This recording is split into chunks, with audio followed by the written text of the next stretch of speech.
Hey everybody, it's Beth. Welcome to Infinite Garden. Guess who got a new camera? Ooh, ooh, ooh.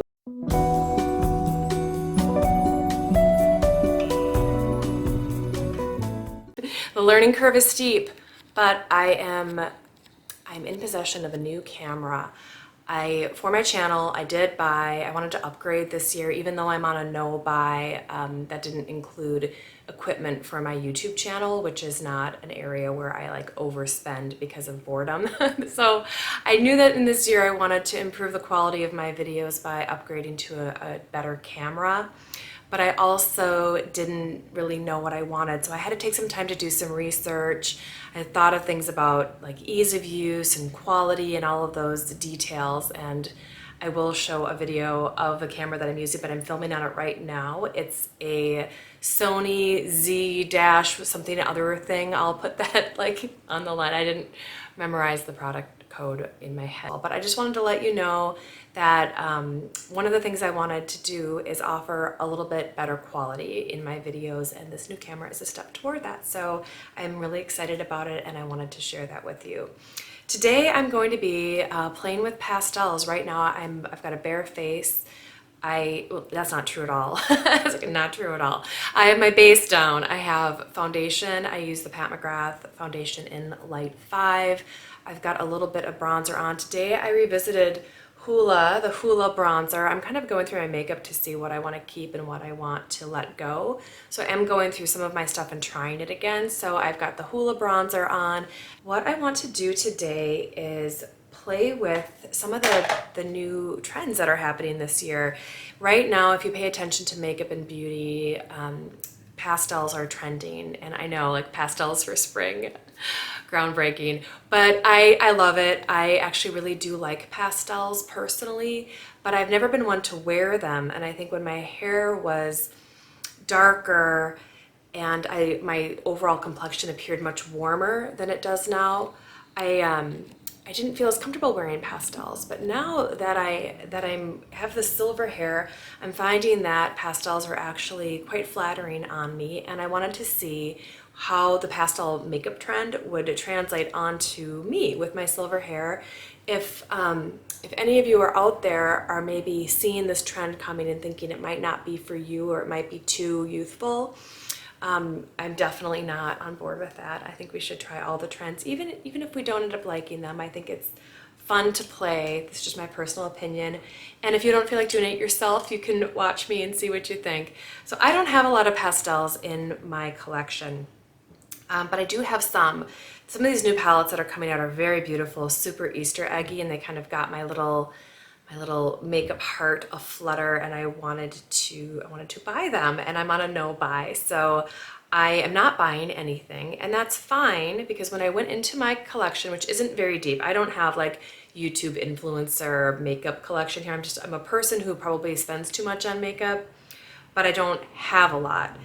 What I do have is a holiday quad from McGrath from a few years ago. This is Fleur Fantasia. And when I got this, like I said, it was a holiday palette.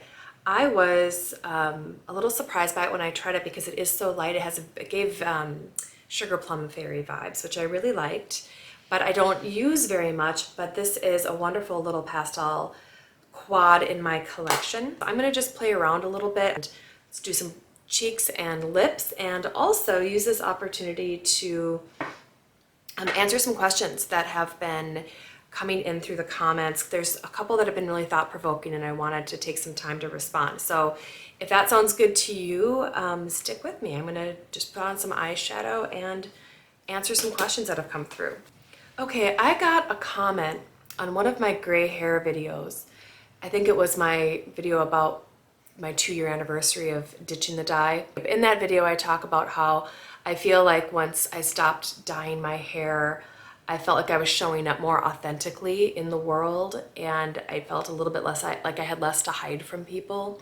I found that when I let go of dyeing my hair and I could show up more authentically in the world, I felt like it improved my relationships with people.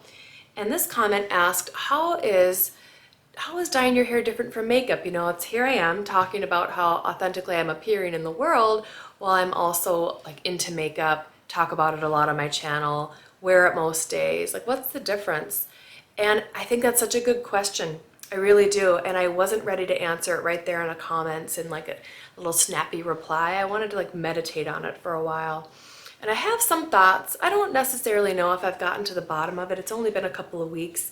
It might be something that I think about over the years and how I change over the years. My relationship with makeup tends to kind of go in eras. And right now, I'm really enjoying playing with makeup and using it to enhance my features at a time when I'm also exploring this new hair color and style. And it's a whole new vibe, you know, like when you do stop dyeing your hair and you're walking around in the world with, you know, your silver hair, it's really a different vibe. And I think it takes a while to get used to it. And one of the things that I've enjoyed while sort of exploring this new vibe for me has been playing with color. The bright silver hair against what's always been kind of like neutral, warmish, kind of olivey toned skin and like hazel eyes, all of that. I've always favored warmer colors, richer, warmer colors. In the world of color analysis, I'm pretty sure I'm a deep autumn. And so what I've been trying to explore too is what happens if your coloring changes dramatically. You're a deep autumn and then boom, your hair is silver now. Does that put you into like a different color palette and all of that? And what I'm finding is I think the color palette is still the same, but I think I can wear lighter colors now, which is really interesting. I'm all over the place. I'm totally dodging the question about whether or not there's a difference between dyeing your hair and wearing makeup in terms of appearing authentically. But I think what I'm getting at by talking about how fun it is for me to explore these new colors and really like play with them and get into it is that for me, I feel like makeup is very similar to dyeing the hair. You're deciding that you want to look a certain way and you're taking matters into your own hands and you're applying color someplace. You're changing the color of something on you, whether that's the hair on your head or the color of your eyelid or the color of your lips. You're using color to enhance the way you look. So in that way, it's entirely the same. I think one of the ways that it's different is that for me personally, you can wash off your makeup at the end of the day. So for me, I feel quite unleashed to try different things. If it doesn't work out, I can just wash it off. I think it's those little moves that you make daily with makeup are somewhat less consequential just because you're not applying that color for a long time or for a permanent time. It also, I think, has a lot to do with convenience. Like for me, when I was dyeing my hair, I really loved it for a long time. I really loved the girly fun aspect of like playing with color and getting highlights and coming out of the salon with like a really beautiful job done. I had really super talented stylists that could do wonders with color and I really enjoyed that. So I think that's also a way in which it's like makeup because you can play with that. So for me, I wasn't just trying to replicate my natural color. My natural color is, you can kind of see what it is in the strip. It was kind of like an ashy, medium dark, ashy brown. And, you know, growing up, that wasn't a color that was celebrated. I always wanted to change it up. I felt insecure about it. I felt like I drew a bad card with my hair. And so for me, it was about being able to like choose my own adventure. Like what would my life be like if I were a redhead for a while? I found out. I'm using this purple one right here. What is this one called? Lavender blue. It's a good color. In a lot of ways, I do think that it's super similar. I wouldn't try to draw a sharp distinction. And I don't judge. I want to make that clear too, that if you watch my channel and you see me celebrating the fact that you can wear your natural hair color, if you see me celebrating that, it's in no way a judgment. I spent a long time dyeing my hair and I leaned really hard into it and loved it. And I saw it as a legitimate form of self-expression. And I still do, and I kind of see it the same way with makeup. In those ways, I think it's very similar, very, very similar. So does that mean that I'm not showing up authentically in the world if I'm showing up wearing makeup? I think there could be, there's, I think, a little bit of that. I do think. I read a study one time, I'll see if I can find it, that women were found to be more likable. It was like a workplace setting, that women, there was like a certain amount of makeup women could wear, that was the right amount of makeup. It was basically saying that if you wear less than this like particular right amount of makeup, that people won't like you as much because you're perceived to maybe not be trying or something. I don't know what people are perceiving. I can't speak to that. But they were saying that if you wore none or like too little, it didn't help you that much. And then there was this middle ground that was like the right amount. And then if you went beyond that, of course, then in the workplace, this was a big no-no and people started to respond negatively to you. It's kind of funny. I feel like women are just like constantly set up for it, right? Like you can't win if they don't want you to win. I think for me, the difference is that I still enjoy putting makeup on and I didn't enjoy dyeing my hair anymore. I think that's the difference. This bright sparkly pink, I'm gonna put that right with my finger. I'm gonna put that right on top in the middle here. It's very lavender. It has, I think it's a duochrome. It has a lavender, blue, and pink shift. This is called Iridescent Orchid. So yeah, it does on the lid read as an orchid purple. You guys, I'm totally all over the place. I'm so excited about this camera. Seriously, I have been thinking about this. Like, I'm still like here in my same space. I just like tilted my background a little bit. I'm going to like be able to at some point, you know, go different places. I'm excited to be able to actually like go outside. There are a couple of really beautiful gardens in the community where I live, and there's part of me that wants to like go outside and sit there and film from there and show you some of those spaces.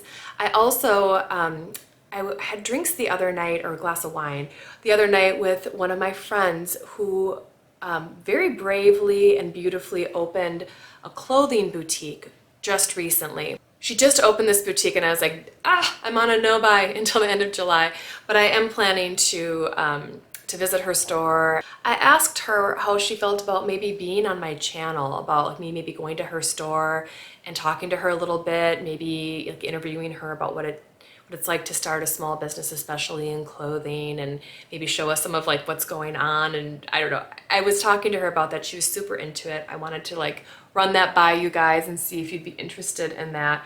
I know that I'm super interested in small business development, you know, like what does it take to start your own business? Every time I meet somebody who's been going that route, I just drill them with questions. It's so interesting to me. Okay, so that's the orchid on top there. What I'm gonna do, I'm gonna dip into this Natasha Denona palette because I want some of this terracotta matte color to put in my crease and to line my lower lids. So back to the color thing, I'm seriously all over the place. I've been down the rabbit hole lately with color analysis. There's quite a lot of content available on YouTube about this, and honestly, the impact of changing my hair color has been enough for me to kind of like seek help. I'm going through my closet and I'm not even sure what looks right on me anymore. Things that have been favorites suddenly just feel like they belong to somebody else entirely. Other stuff that I wasn't as interested in suddenly looks fantastic on me, like pale lavender, even just this color that's on my eyelids. When I was dyeing my hair, you know, auburn or whatever, I would have never worn a lavender. Maybe it would have been cute, but I think it would have been too much. I just didn't feel like that was a color that was, you know, right for me. And now I'm finding it to be quite lovely actually, and even a go-to. I'm using the Sisley Paris Phyto Kohl Star. Okay, I just gave myself more of a wing than I meant to give myself. I'm trying to do a light, airy look, and it's just like I can't stop myself. Okay, that's really more than I needed. I feel like that's going crazy at this point. I don't think I needed this wing, you guys. But you know what? It doesn't matter because I'm not going anywhere tonight. I'm gonna use an oldie but a goodie. This I pulled out of the box. This is Benefit's Dandelion. I don't know how many times I've purchased this particular blush in my life. It's been several. I'm going to put on the lightest amount of lip gloss from Pat McGrath. This is in Flesh Fantasy from her Lust Gloss. I'm just going to put on a really light coat of that over my lips that just have a little bit of balm. I've got a little of that Smith's Rose Balm.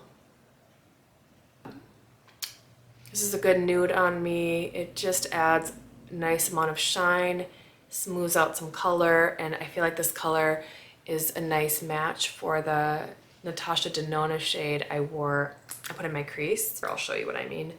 You can kind of, these two shades are, you know, a pretty good match for each other. So I chose that just to create some degree of balance, and also I like a little bit deeper shade on my lips. I'm finding I think it's a pretty good balance for my darker eyes. I don't necessarily need to go all the way the same level of depth as my eyes, but I do find I like a medium tone. It seems to be keeping me from feeling too washed out. That's another thing, you know, when you are switching from a darker shade to a lighter shade. I did it when I went from red to blonde, and then even more so when I went from blonde to silver, because this is much brighter than my blonde was.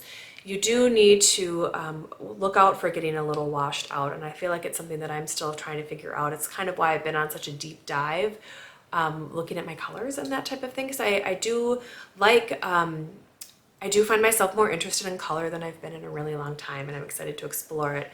So that's partly what I wanted to do today with, you know, enjoying the pastel trend. That's super it right now, and also finding it within my own collection and not going out and buying something new and shiny because it looks so good right now.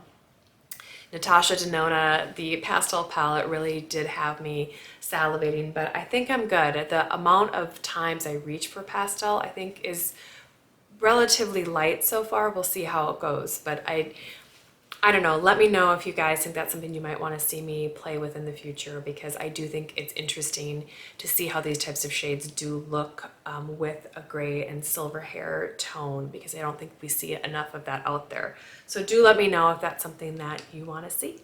Well, that's it, everybody. I hope you enjoyed the Easter egg eye moment, and I hope you all have a great week ahead. Talk soon.